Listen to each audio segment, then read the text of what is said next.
Bueno, hola, ¿qué tal a todos? Mi nombre es Hayden Chaparro y por medio del siguiente video y los siguientes videos de mi grupo les estaremos hablando sobre el tema de la motivación y el liderazgo. Un tema muy importante para todos en la actualidad y sobre todo para las empresas. ¿Por qué? Bueno, comenzaremos preguntándonos qué hace que las personas sean más felices y productivas en el trabajo. ¿Será el dinero? ¿Serán los beneficios? ¿Serán las oportunidades de crecimiento? ¿O un trabajo interesante o algo completamente distinto? Y si las personas desean cosas diferentes, ¿cómo puede una empresa mantener la motivación de todos? Es decir, que necesita perspicacia y trabajo duro para motivar a los trabajadores a unirse a la empresa y que tengan un buen desempeño y que se queden. De hecho, al preguntarles cuál era el mayor desafío de gestión, casi un tercio de los ejecutivos encuestados por Creative Group, un servicio especializado en la contratación de personas en Menlo Park, en California, mencionó que era motivar a los empleados. De acá podemos empezar a intuir que gran parte del éxito de una empresa yace en cómo los empleados se sientan en ella. Para comenzar este capítulo, pues empezaremos a nombrar los fundamentos de la motivación, los cuales son el esfuerzo, las necesidades y recompensas intrínsecas y extrínsecas. Y bueno, daremos un modelo básico en el cual pues daremos todas las expectativas y realidades que nosotros tenemos en la empresa sobre la motivación. Bueno, a continuación procederemos a hablar sobre la motivación en general. Bueno, vamos a contextualizarnos un poco y empezamos con la pregunta de ¿qué es la motivación? La motivación es el conjunto de fuerzas que inicia, dirige y hace que las personas persistan en sus esfuerzos por lograr una meta. ¿Qué nos dice cada uno de estos tipos de fuerzas que nosotros podemos ver acá? Bueno, en concreto tenemos a la iniciación, a la dirección y a la persistencia. Bueno, la iniciación del esfuerzo se relaciona con las decisiones que las personas toman sobre cuánto esfuerzo dedicar en sus trabajos. Un ejemplo como pregunta que nosotros nos podríamos realizar es, ¿de verdad me estoy esforzando al máximo para estas evaluaciones de desempeño o simplemente estoy haciendo un trabajo decente? Bueno, la siguiente es la dirección del esfuerzo. Se relaciona con las decisiones que las personas toman al decidir dónde invertir su esfuerzo en sus trabajos. Un ejemplo como pregunta es, ¿debería dedicar tiempo a mis cuentas importantes en lugar de aprender un nuevo sistema informático? El tercero es la persistencia del esfuerzo. Se relaciona con las decisiones que las personas toman sobre cuánto tiempo dedicarán su esfuerzo en sus trabajos antes de reducirlo o eliminarlo por completo. Un ejemplo como pregunta es, solo voy a mitad de un proyecto y estoy demasiado exhausto. ¿Debo seguir hasta el final o simplemente debo dejarlo? Bien. Como muestra nuestra figura acá, la 13.1, la iniciativa, la dirección y la persistencia son base de la motivación. A continuación, procederemos a hablar sobre los fundamentos de la motivación. Para contextualizar, los fundamentos de la motivación se refieren a los factores internos o externos que impulsan a una persona a tomar acciones y dirigir sus esfuerzos hacia la consecución de un objetivo. Estos fundamentos pueden ser intrínsecos, como por ejemplo el deseo de aprender o sentirse realizado, o extrínsecos, como por ejemplo las recompensas o reconocimientos que a ti te den. Como por ejemplo tenemos dos casos, uno de ellos es el de Jenny Miller. Ella lidera a 170 ingenieros que trabajan en sistemas para portaaviones. A pesar de las largas jornadas, su equipo estaba en riesgo de no cumplir un límite de tiempo importante. Con el presupuesto agotado, ella le pidió a los voluntarios que trabajaran en fin de semana de acción de gracias sin ninguna paga ni ninguna compensación. 20 ingenieros aceptaron y gracias a esto lograron el objetivo. Y ella lo que hizo fue recompensarlos con tarjetas de regalo, lo que los motivó a seguir en la empresa. Por otro lado, tenemos otro caso, el de la empresa de 37 Signals. Su fundador, Jason Fried, prefiere usar unas promociones como incentivo. En cambio, valora es la ambición horizontal. ¿A qué se refiere con esta ambición horizontal? A la que las personas busquen ser excelentes en su especialidad sin que necesariamente tengan que acceder a puestos de gestión, o sea, que lo hagan por amor. Respecto a estos casos, nos hacemos las siguientes preguntas. ¿Qué te motivaría más? ¿Ofrecerte como voluntario para trabajar un fin de semana festivo si eso implica ayudar a tu empresa a cumplir una fecha límite importante? ¿O sería más bien la oportunidad de convertirte en el maestro artesano o la oportunidad de ascender y asumir responsabilidades gerenciales? Responder a estas preguntas como estas es fundamental para determinar la mejor manera de motivar a las personas en el trabajo. Estas dos historias plantean una pregunta muy clave. ¿Qué nos motiva más en el trabajo? ¿El deseo de ayudar, la posibilidad de ser mejores en lo que hacemos o las recompensas y los ascensos? Para responder, se propone el modelo básico de la motivación, el cual está basado en tres principios: el esfuerzo y el rendimiento, la satisfacción de necesidades y las recompensas tanto extrínsecas como intrínsecas. Con este modelo se analiza todo de cómo motivar de manera efectiva en un entorno laboral. hablaremos ahora del esfuerzo y el rendimiento. El esfuerzo y el rendimiento es el primer fundamento de la motivación. Entonces, cuando la mayoría de la gente piensa en la motivación laboral, piensa que trabajar duro, o sea, el esfuerzo, debería conducir a un buen trabajo, o sea, el rendimiento. En la figura 13.2 nos muestra el modelo básico de la motivación y rendimiento laboral, mostrándonos todo este proceso y cada una de las secciones, las cuales son la iniciativa, la dirección, la persistencia. Bueno, lo primero que cabe destacar de este diagrama es que en la práctica es casi imposible hablar de uno sin mencionar al otro. No es sorprendente que los gerentes a menudo asuman a la motivación que es el único determinante del rendimiento, diciendo cosas como no, tu rendimiento estuvo realmente pésimo el trimestre pasado. ¿Qué es lo que te pasa? ¿Ya no estás motivado como antes? De hecho, la motivación es solo uno de los 3 determinantes principales del desempeño laboral. En psicología industrial, el desempeño laboral se representa frecuentemente mediante esta ecuación. El desempeño laboral sería igual a la motivación por la capacidad por las limitaciones situacionales. Bueno, podemos ver que en esta fórmula el desempeño laboral se refiere a la capacidad de una persona para cumplir los requisitos del puesto. La motivación, como se definió anteriormente, es el esfuerzo, el grado en que una persona se esfuerza por hacer bien su trabajo. La capacidad es el grado en que los trabajadores poseen los conocimientos, las habilidades y el talento necesarios para realizar un trabajo. Y las limitaciones situacionales son factores que se escapan al control del empleado, como herramientas políticas, recursos que influyen en el desempeño laboral, etc. Demás limitaciones. Dado que este desempeño laboral es una función multiplicativa a la motivación, a la capacidad y a las limitaciones, el desempeño laboral se verá afectado directamente si alguno de estos componentes es débil. Y para ver un poquito más este contexto, pues vamos a examinar un caso singular. Este es el de Dan McLovin, un fotógrafo que tomó una decisión muy poco común. El día 30 de su cumpleaños dejó su trabajo como fotógrafo sin más y se convirtió en un golfista profesional. Pero ¿de dónde vino esta idea? A pesar de que no había jugado ni una sola ronda de golf en su vida, aunque había practicado otros deportes y era una persona atlética, no tenía ni los conocimientos, las habilidades ni el talento específico del golf. Para empezar su nueva meta, pues convenció a Christopher Smith, que era uno de los 100 mejores instructores de golf en el país, a que lo entrenara, ¿sí? En sus primeras lecciones, Smith le pidió que leyera la investigación de Anders Ericsson. ¿Quién era Anders Ericsson? Era un psicólogo que plantea que el talento natural no es lo que lleva al éxito, sino que la práctica deliberada y constante, según Ericsson, hace que cualquier persona pueda llegar al éxito. Entonces, si cualquier persona se dedica 10.000 horas de práctica bien dirigida, puede volverse experta en cualquier área. Esta práctica debe superar el nivel actual de competencia, contar con una guía profesional y permitir desarrollar habilidades de autoentrenarse.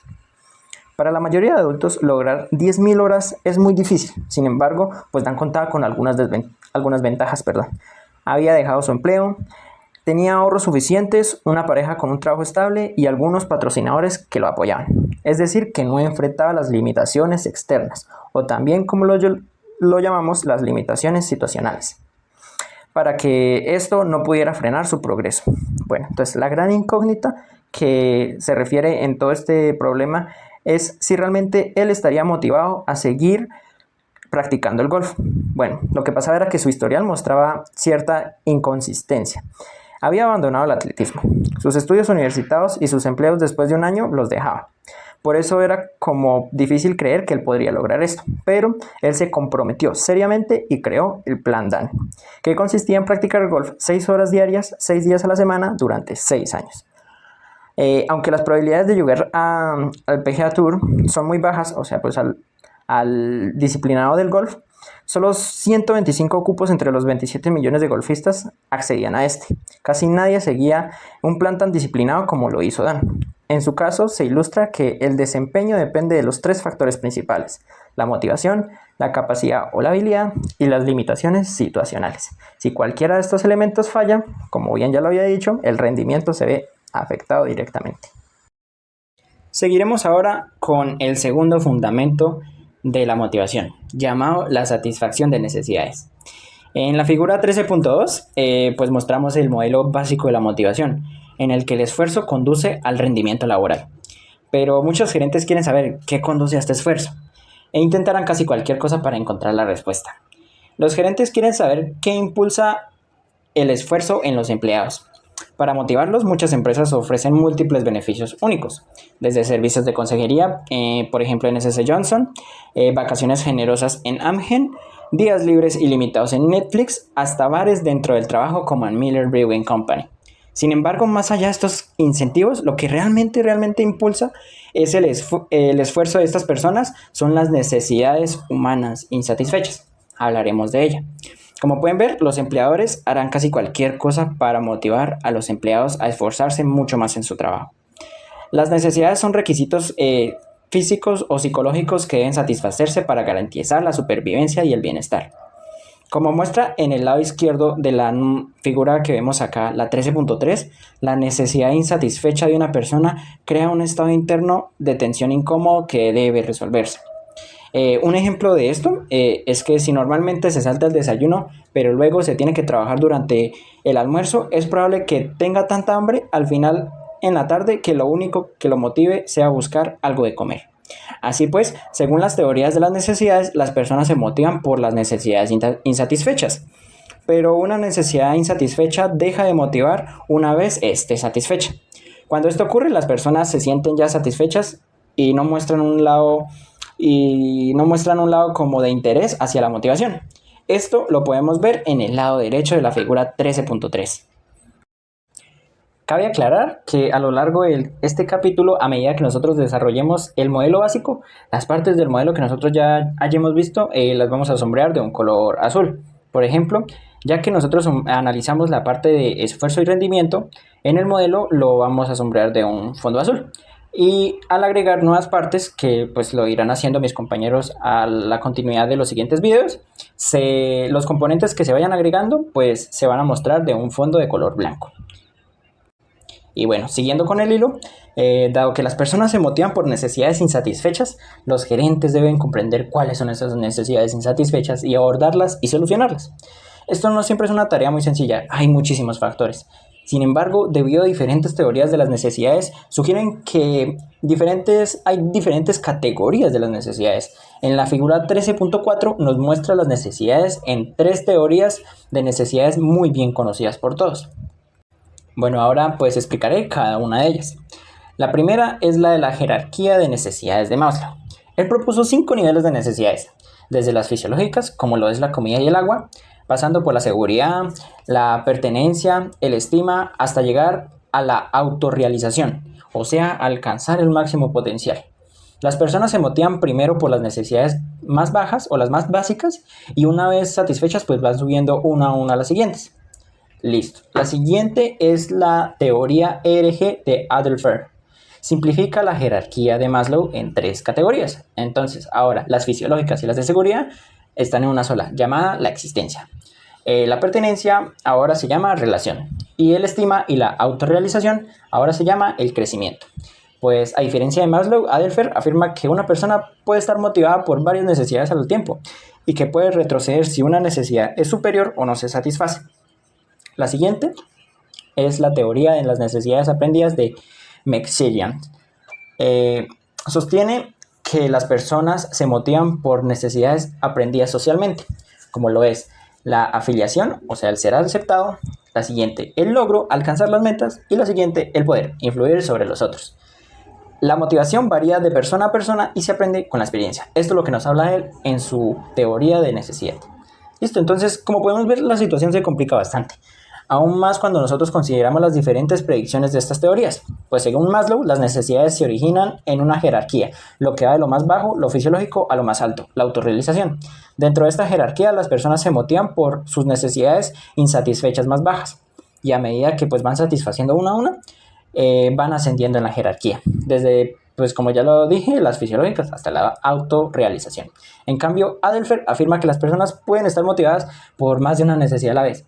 Además sugiere que las personas tienen una misma probabilidad de descender o ascender en la jerarquía de las necesidades, especialmente cuando no logran satisfacer el nivel de necesidad inmediatamente superior.